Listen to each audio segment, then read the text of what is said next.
Okay, so this is for order taking. Now, first what you've got to do is sign into your profile, which you click your name or supervisor and then enter your 4-digit PIN. And then we see the ordering menu.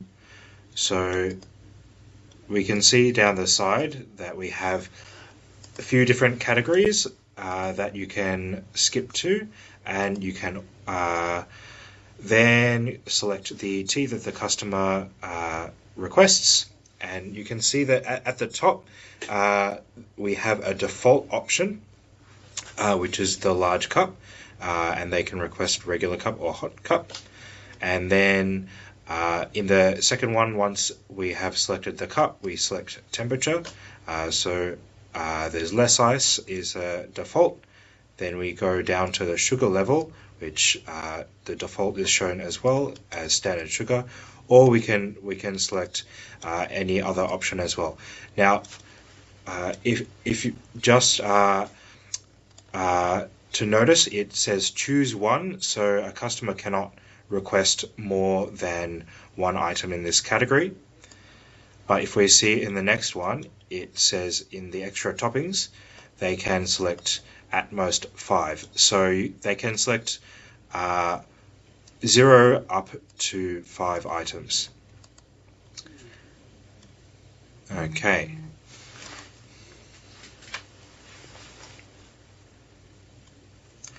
Okay, now we can go ahead and select send if that is all that they have ordered. And we have a few different options for them to pay, either cash, which will show the change when selected, or we have the FPOS option, which will go to the integrated FPOS machine automatically. No need to key that in. Then the customer can have either a printed receipt, or they can also have a receipt sent to their email as well. And we also have a few options to print either job lists or anything else that the team needs to complete the job as well. Then we can click close, and that comes back up to the ordering menu for the next customer. Now we're going to go through a training for adjusting an item already ordered, as well as putting through manual discounts on a single item as well as global, and also putting through our customers' membership. So we're going to go ahead and order a couple of items here. Now you see that the customer might make a request to change the item once it's in the system. So we just tap the requested item and go down to Edit Sub. We can click the item that the customer desires, and without having to deselect the current item, and it automatically changes. Just select Next. You can see that the changes are reflected there. Next, we can see we can do a single item discount, which is by percentage. There are a few pre-selected items there. We can also put in custom percentage. So we can see that the discount is reflected. Next, what we're going to do is we will put through another couple of items and show a global discount for the whole order. Come down to this discount button here, and we can now select either by percentage or by dollar value. You can see this discount is reflected down the bottom. Now, last of all, we're going to go ahead and add the customer's membership. So there are two options here. There's either putting in a guest details where the customer is not yet a member, or then we can put in either their mobile number or we can scan the membership as well with this button here. And that will look up the customer's details, and you can see their points value as well as their grade, their membership level, or any deposit balance or notes that we have added in the past. And then we click add, and you can see that the customer is up the top here. Now we click send, the customer pays, and the points are added to their account.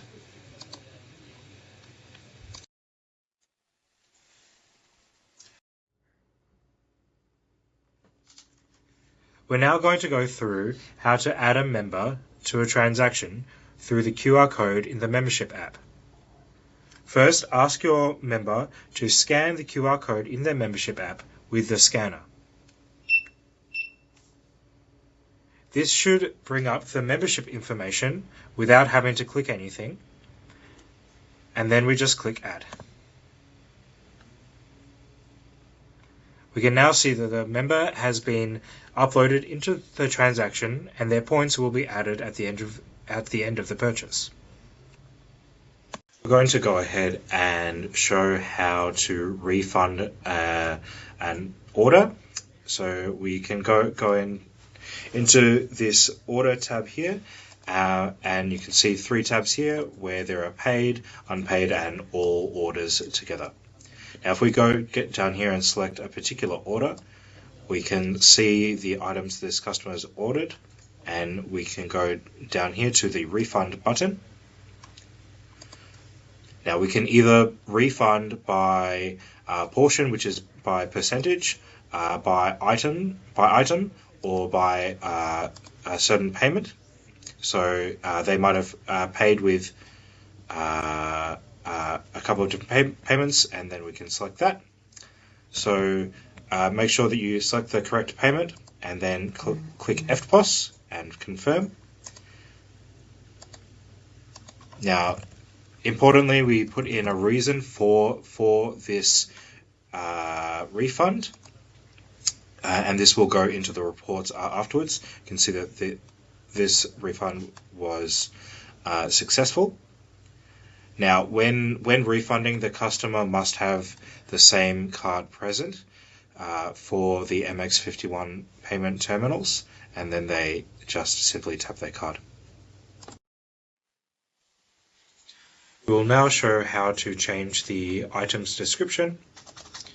Now up here we have the description button where it will change the names of the items as there will be multilingual options for the menu. We can go between both English as well as Mandarin.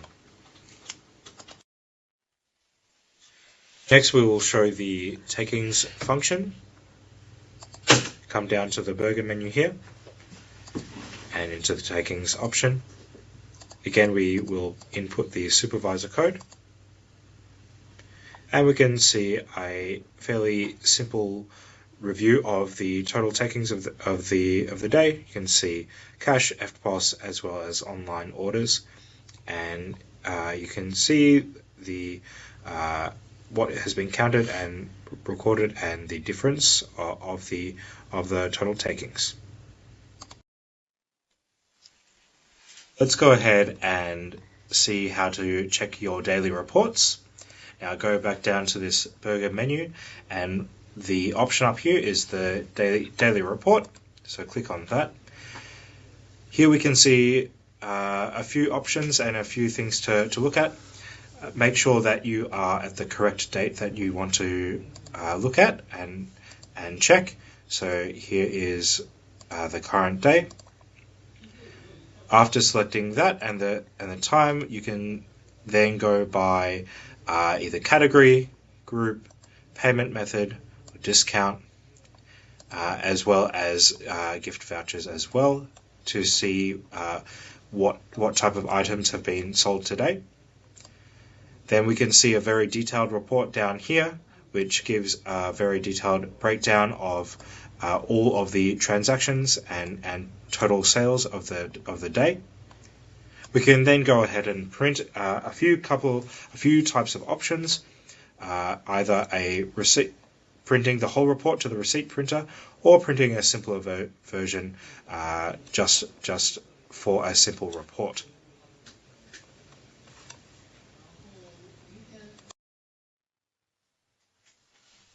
Okay, now we are going to go through the stock control for the item level of the menu.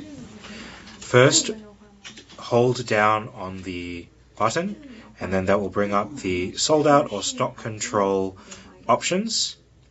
We can click either of those. If we click sold out, it will then grey out the item on the menu. If we click stock control, we can then select how many servings are left on this particular item, and then as we order these on the menu, it will draw down on this stock control.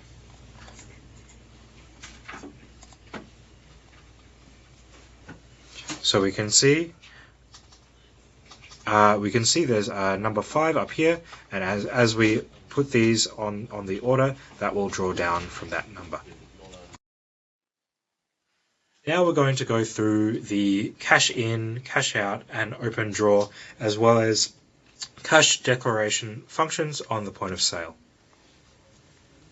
Okay, up here you can see the cash draw icon, and we press on that. First, we're going to show the cash in, cash out function. Of course, we have a certain level of permission to be able to do this, so we put in our supervisor code. Here we're going to cash in $10. We select the reason for putting in the cash, and then a description as well. So, for example, many people put in the breakdown of the cash denominations in the description, and all this will show up on the back office report for oversight of the procedure. So then we click OK, and we can see that was successful. In the same way, we also do cash out as well.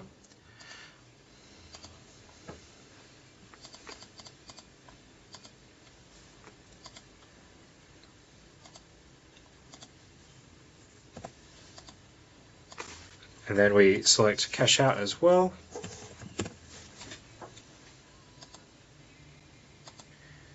And this should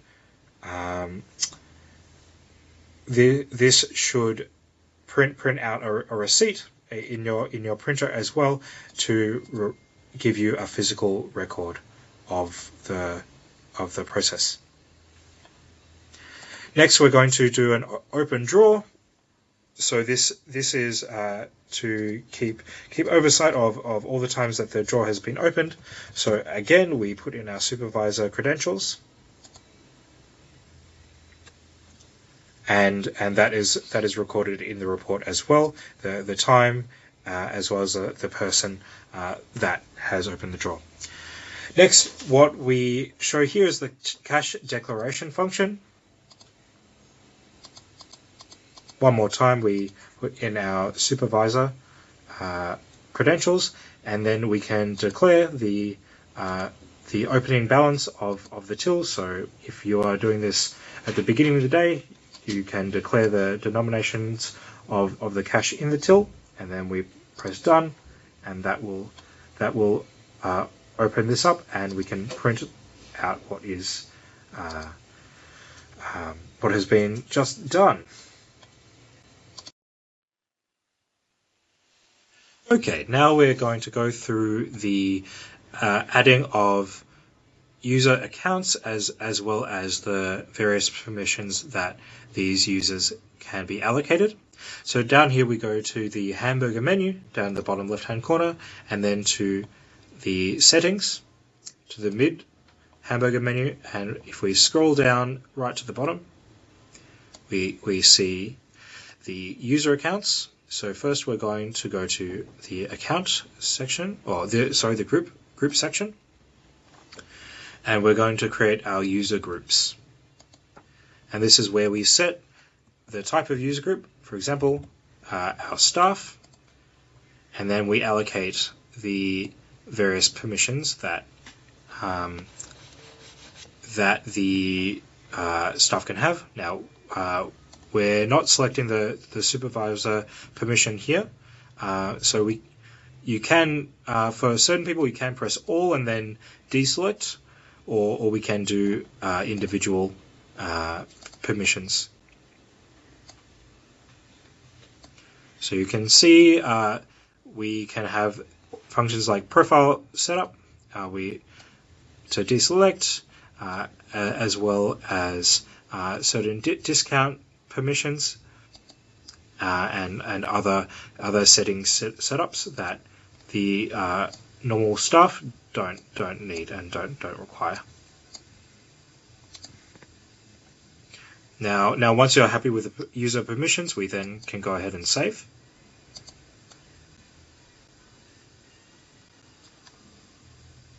And then we can just close that, and we can see that this user group has now been created. Come back to the mid hamburger menu, down to the user account option, and we can create the new user account. So we will put in the user's name, for example, Sophia, and that'll copy down to the staff, and then we just set the user's password, and these can all be changed in the future if they need to be, and then any other details that are required.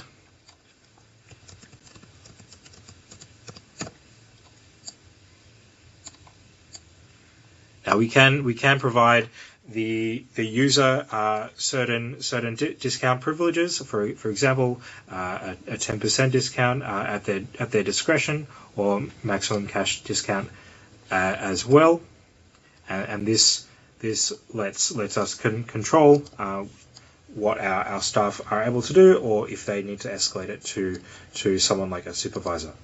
Now here we allocate the user group permissions. And we can also provide custom permissions for each staff if there are mid-levels of responsibilities. For example, if one staff is a shift supervisor, they can have refunds or not. Or if they are staff that regularly opens the store, they can also have cash declaration as well.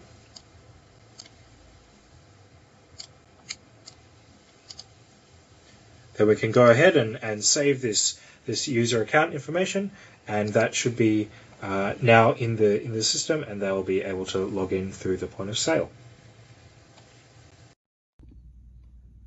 Now we will show how to order on the point of sale and online delivery.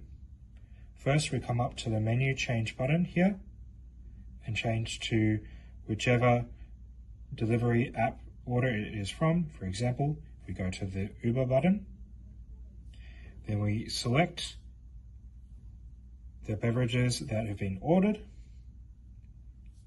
Then we come down to the send button,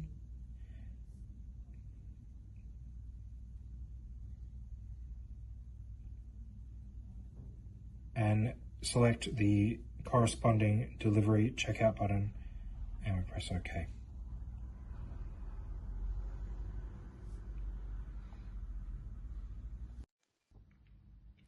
Here we're going to show how to adjust the online settings for both online delivery as well as pickup. If we go up here to the phone icon to online orders, we then come to the mid hamburger and then to time settings. We can turn off and on the custom store settings and see all the available pickup and delivery times. We can set these to increments, different timed increments, as well as limit the number of orders available to come through in that time period, or we can just keep that as unlimited. In beverage situations, we usually just keep it as unlimited. Then as we scroll down here, we can set any special close dates. For example, during any holiday periods, we can then select the new period that you would like this function to be closed, and select the date range here, or a date with time slots, and then the calendar days that will be unavailable. And then after selecting all the date ranges as well as the delivery method, we then come down and save to the settings. And here we can see the special close date is added, and we can then add any new dates after this. Here we're going to show how to redeem a gift card on the point of sale system. Once the customer has chosen their purchase, we then go to pay. Up here we can see the gift card option here, and we just click that. From here we can either manually enter the gift card ID, or if we have a scanner, we can click this or use the tablet camera. We then scan the barcode, either with the barcode scanner or the camera, and that will automatically enter the ID. We can click next, and then we can select and see the total amount remaining on the gift card as well as the total purchase amount. We can then enter the amount we want to use, and then the gift card password, which should accompany the email.